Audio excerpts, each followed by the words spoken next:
அந்த அந்த கேப்பில் வந்து போயிட்டேன். ஸோ அது என்ன நினச்சி வந்து அந்த மாடு என்னை முட்டை வந்துச்சுன்னு எனக்கு தெரியலை. மேபி அந்த ட்ரெஸ் வந்து அந்த மாடுக்கு வந்து அந்த வேறு மாதிரி வந்து தெரிஞ்சிருக்கா என்னன்னு. ஸோ இந்த ஒரு சீக்வென்ஸ் வந்து நடந்துகிட்ருக்கு. எய்த்தாப்பில் ஒரு 50 பேர்கிட்ட வந்து டீ குடிச்சிக்கிட்டே வடை சாப்பிட்டுக்கிட்டே நல்லா அப்பம் போண்டாலாம் சாப்பிட்டுக்கிட்டு இதை பார்க்குறாங்க. ஸோ எனக்கு மட்டும்தான் அப்படி நடக்குது. No one came to save. யாருமே வரல. ஐயோ மாடை பற்றி விட நான் ஓடுறேன். நல்லா பெரிய ட்ரெஸ்ஸை போட்டுட்டு நாடு துரத்த வருது, நான் ஓடுறேன். இதை நினச்சா என்ன சொல்ல, சிரிப்பு தான் வருது. இதனாலேயே எனக்கு மாடெல்லாம் பார்த்தாலே பயம்.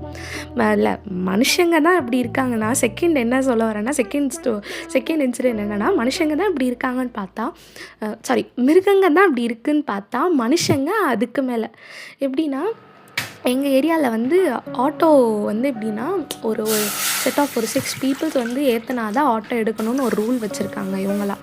ஸோ அப்படி இருக்கனால யூஸ்வலாக ஸ்டாப்பில் வந்து நிற்காமல் கொஞ்சம் தள்ளி வந்தால் வேறு ஆட்டோ போய் ஏறலாம். ஸோ நான் அன்றைக்கி வந்து ஒரு 1 வீக் முன்னாடி நின்றுட்டுருக்கேன்.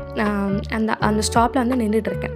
அப்போ ஆட்டோக்காரங்க ஒரு அண்ணா வந்து வந்தால் இப்படி நீங்கள் இந்த ஸ்டாப்புக்கு போகிறீங்களாண்ணா அப்படின்னு சொல்லி போகுமான்னு சொல்லி நான் கேட்குறேன். ஒன்று என்ன சொல்லணும், ஆமாம் சொல்லணும், இல்லைன்னு சொல்லணும். இவங்கெல்லாம் எப்படி தெரியுமா, பதிலே பேச மாட்டாங்க, மண்டையை கூட ஆட்ட மாட்டாங்க. இப்படி பார்த்துட்டு என்னமோ இவங்க ஆட்டோ வந்தோடனே நம்ம ஏறி உட்காந்துடணும். அவங்களோட ஆட்டிடியூட், அந்த பிஹேவியரை பாருங்கள். எப்படி என்ன ஆமாம் இல்லைன்னு சொல்கிறதில்ல, வாயை திறந்து சொல்கிறதில்ல என்ன